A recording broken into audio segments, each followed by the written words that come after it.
writing this under an appreciable mental strain, since by tonight I shall be no more.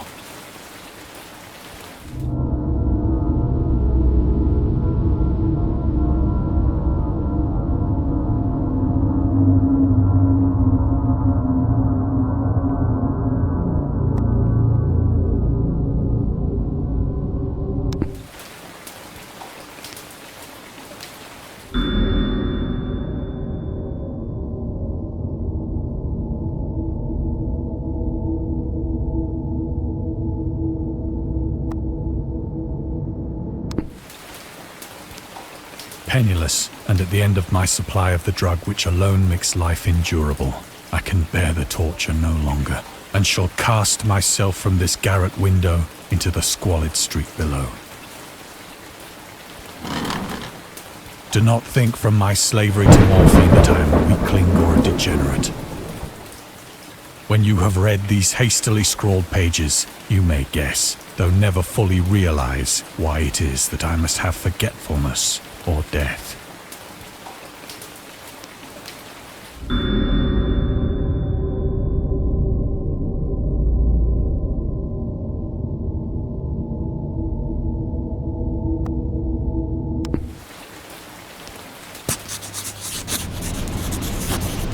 It was in one of the most open and least frequented parts of the broad Pacific that the packet of which I was supercargo fell a victim to the German sea raider.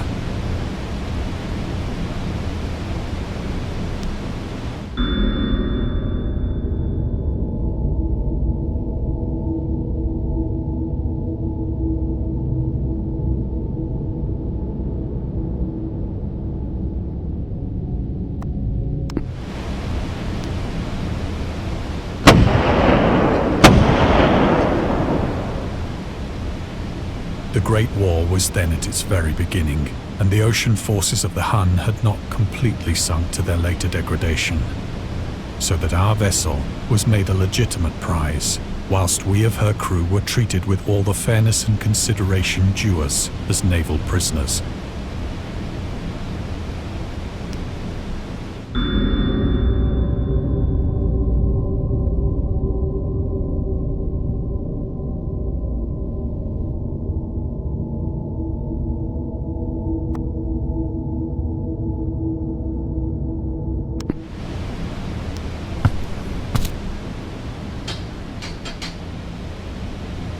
So liberal, indeed, was the discipline of our captors, that 5 days after we were taken, I managed to escape alone in a small boat with water and provisions for a good length of time.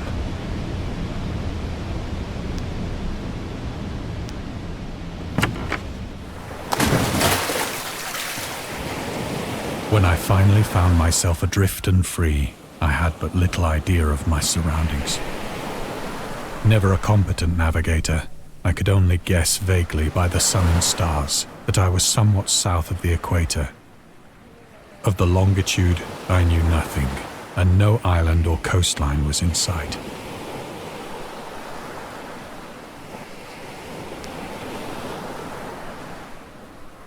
The weather kept fair, and for uncounted days I drifted aimlessly beneath the scorching sun, waiting either for some passing ship or to be cast on the shores of some habitable land.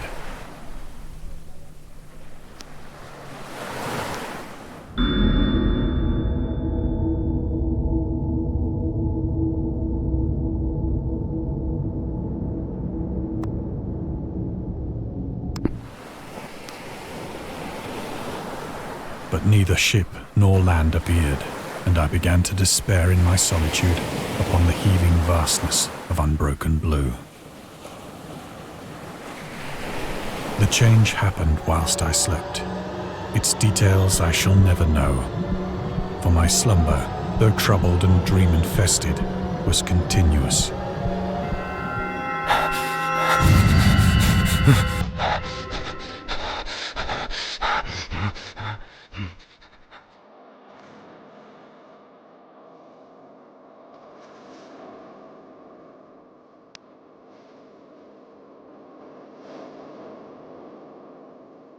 When at last I awoke, it was to discover myself half sucked into a slimy expanse of hellish black mire, which extended about me in monotonous undulations as far as I could see, and in which my boat lay grounded some distance away. Though one might well imagine that my first sensation would be of wonder at so prodigious and unexpected a transformation of scenery, I was in reality more horrified than astonished. For there was in the air and in the rotting soil a sinister quality which chilled me to the very core. The region was putrid with the carcasses of decaying fish and of other less describable things which I saw protruding from the nasty mud of the unending plain. Perhaps I should not hope to convey in mere words the unutterable hideousness that can dwell in absolute silence and barren immensity. There was nothing within hearing and nothing in sight save a vast reach of black slime. Yet the very completeness of the stillness and the homogeneity of the landscape oppressed me with a nauseating fear. The sun was blazing down from a sky which seemed to me almost black in its cloudless cruelty, as though reflecting the inky marsh beneath my feet.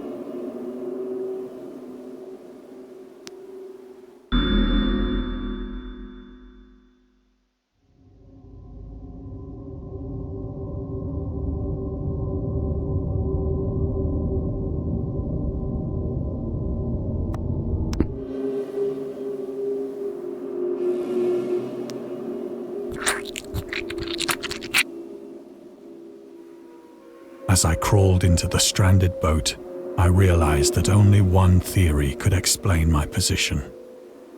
Through some unprecedented volcanic upheaval, a portion of the ocean floor must have been thrown to the surface, exposing regions for which innumerable millions of years had lain hidden under unfathomable watery depths.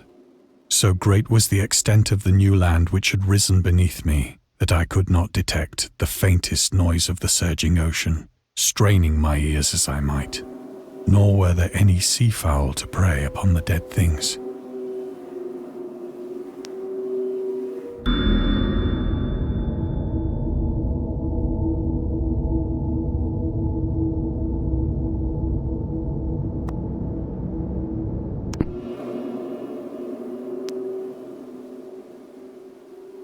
For several hours I sat thinking or brooding in the boat, which lay upon its side and afforded a slight shade as the sun moved across the heavens.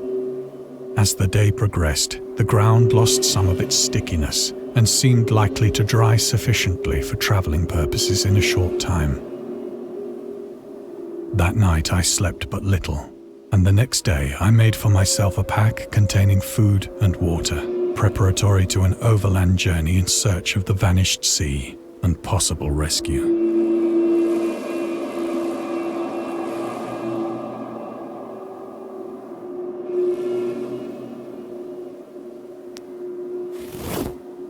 On the third morning, I found the soil dry enough to walk upon with ease. The odor of the fish was maddening, but I was too much concerned with graver things to mind so slight an evil, and set out boldly for an unknown goal.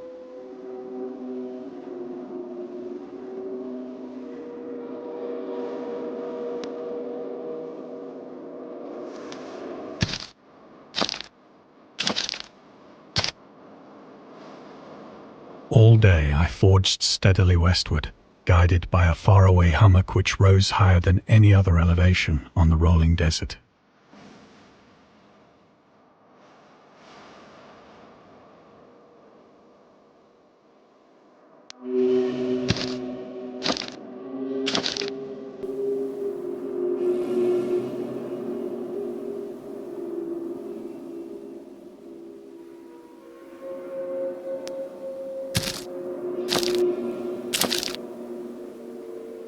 That night I encamped, and on the following day still travelled toward the hummock, though that object seemed scarcely nearer than when I had first espied it.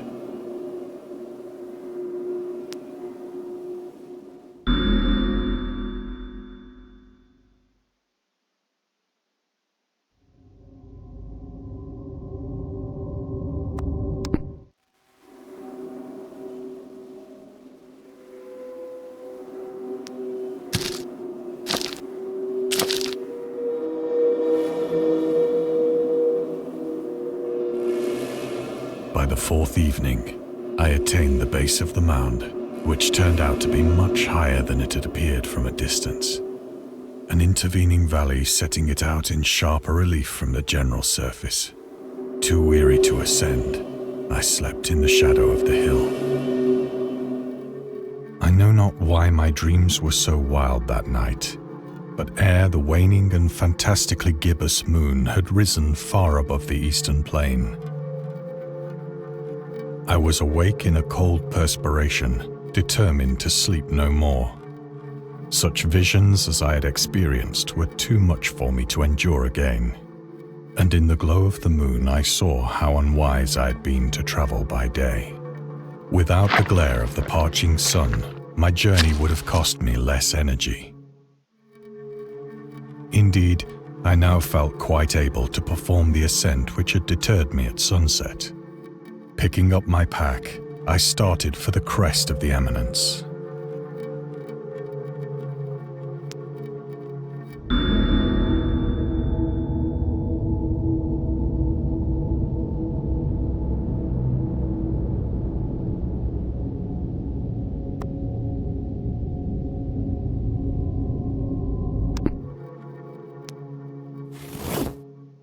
I have said that the unbroken monotony of the rolling plain was a source of vague horror to me, but I think my horror was greater when I gained the summit of the mound and looked down the other side into an immeasurable pit or canyon, whose black recesses the moon had not yet soared high enough to illumine. I felt myself on the edge of the world, peering over the rim into a fathomless chaos of eternal night. Through my terror ran curious reminiscences of Paradise Lost and of Satan's hideous climb through the unfashioned realms of darkness. As the moon climbed higher in the sky, I began to see that the slopes of the valley were not quite so perpendicular as I had imagined.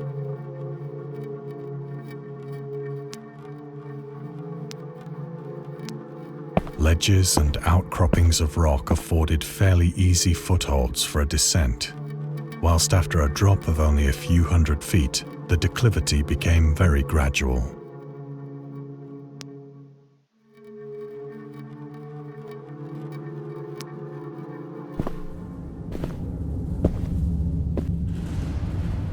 Urged on by an impulse which I cannot definitely analyze, I scrambled with difficulty down the rocks and stood on the gentler slope beneath, gazing into the Stygian deeps, where no light had yet penetrated.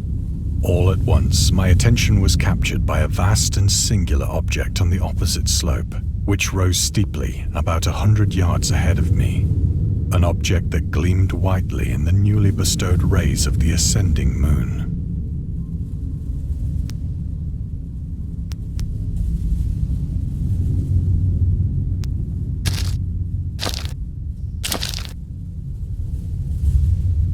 That it was merely a gigantic piece of stone, I soon assured myself, but I was conscious of a distinct impression that its contour and position were not altogether the work of nature. A closer scrutiny filled me with sensations I cannot express. For despite its enormous magnitude and its position in an abyss which had yawned at the bottom of the sea since the world was young, I perceived beyond a doubt that the strange object was a well-shaped monolith, whose massive bulk had known the workmanship and perhaps the worship of living and thinking creatures. Dazed and frightened, yet not without a certain thrill of the scientist's or archaeologist's delight, I examined my surroundings more closely.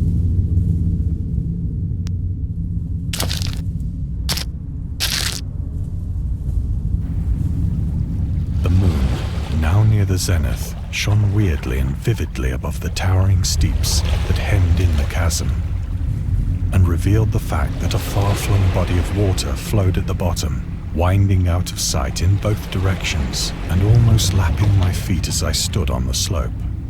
Across the chasm, the wavelets washed the base of the Cyclopean monolith, on whose surface I could now trace both inscriptions and crude sculptures.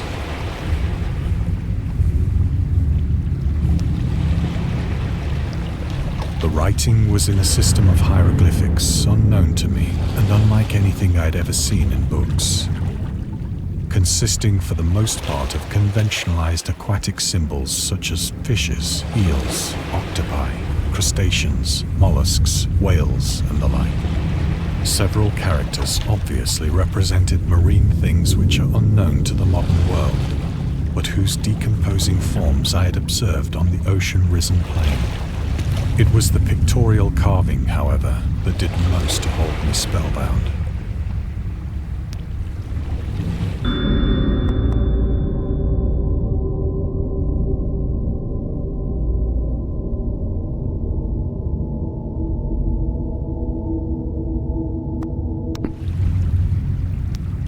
Plainly visible across the intervening water, on account of their enormous size, were an array of bas-reliefs whose subjects would have excited the envy of a doré. I think that these things were supposed to depict men, at least a certain sort of men, though the creatures were shown disporting like fishes in the waters of some marine grotto, or paying homage at some monolithic shrine which appeared to be under the waves as well. Of their faces and forms I dare not speak in detail, for the mere remembrance makes me grow faint, grotesque beyond the imagination of a Poe or a Bulwer. They were damnably human in general outline, despite webbed hands and feet, shockingly wide and flabby lips, glassy, bulging eyes, and other features less pleasant to recall. Curiously enough, they seem to have been chiseled badly out of proportion with their scenic background, for one of the creatures was shown in the act of killing a whale, represented as but little larger than himself. I remarked, as I say, their grotesqueness and strange size, but in a moment decided that they were merely the imaginary gods of some primitive fishing or seafaring tribe. Some tribe whose last descendant had perished eras before the first ancestor of the Piltdown or Neanderthal man was born.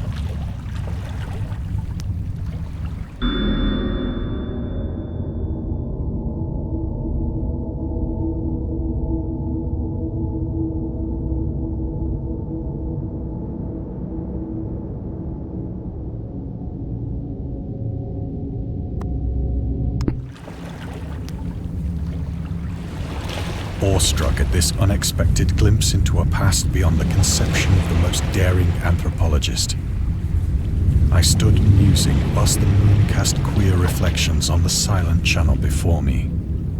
Then, suddenly, I saw it. With only a slight churning to mark its rise to the surface, the thing slid into view above the dark waters. Loathsome, it darted like a stupendous monster of nightmares to the monolith, about which it flung its gigantic scaly arms, while it bowed its hideous head and gave vent to certain measured sounds. I think I went mad then. Of my frantic ascent of the sloping cliff and of my delirious journey back to the stranded boat, I remember little.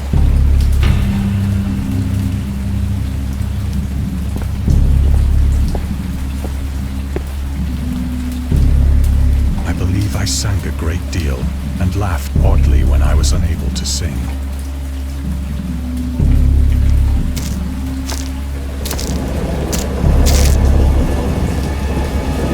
I have indistinct recollections of a great storm sometime after I reached the boat.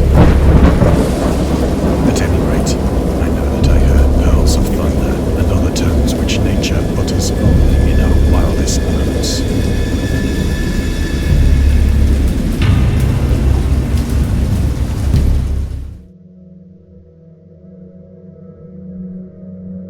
When I came out of the shadows, I was in a San Francisco hospital, brought thither by the captain of the American ship which had picked up my boat in mid-ocean. In my delirium, I had said much, but found that my words had been given scant attention. Of any land upheaval in the Pacific, my rescuers knew nothing. nor did I deem it necessary to insist upon a thing which I knew they could not believe.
Once I sought out a celebrated ethnologist and amused him with peculiar questions regarding the ancient Philistine legend of Dagon, the fish god.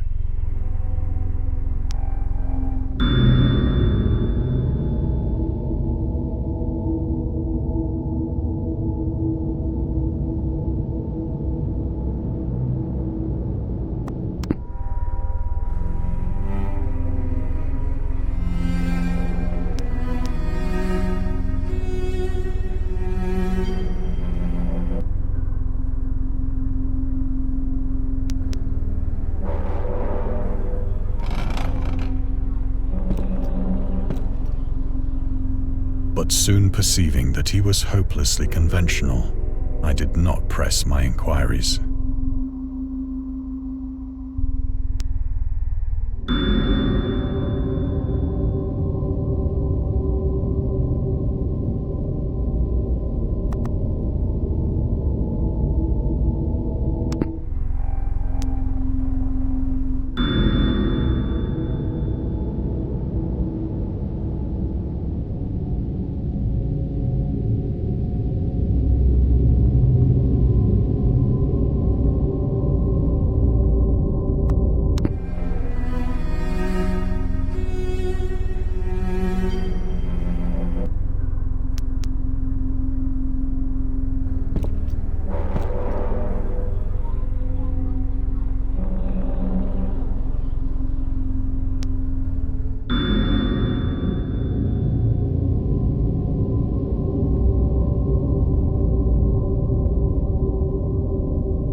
It is at night, especially when the moon is gibbous and waning, that I see the thing. I tried morphine, but the drug has given only transient surcease and has drawn me into its clutches as a hopeless slave. So now I am to end it all, having written a full account for the information or the contemptuous amusement of my fellow men.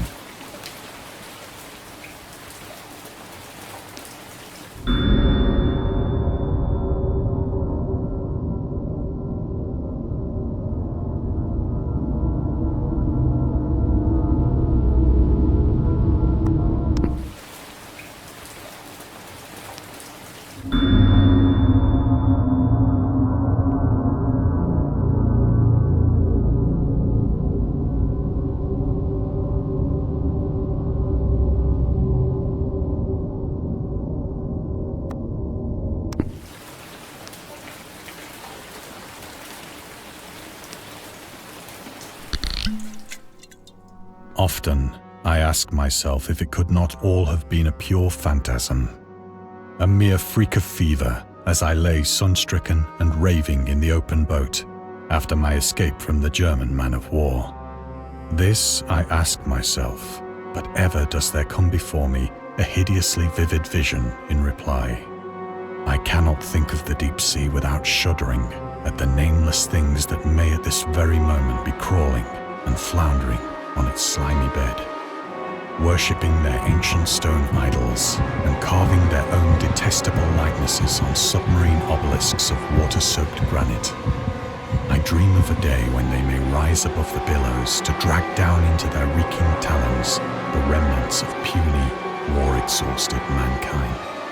Of a day when the land shall sink and the dark ocean shall ascend amidst universal pandemonium.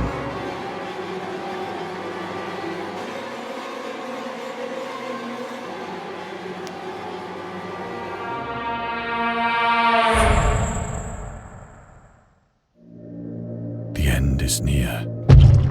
I hear a noise at the door, as of some immense slippery body lumbering against it.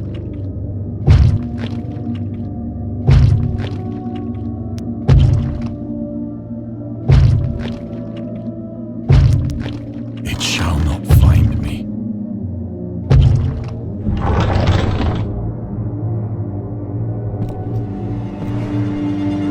God, that hand!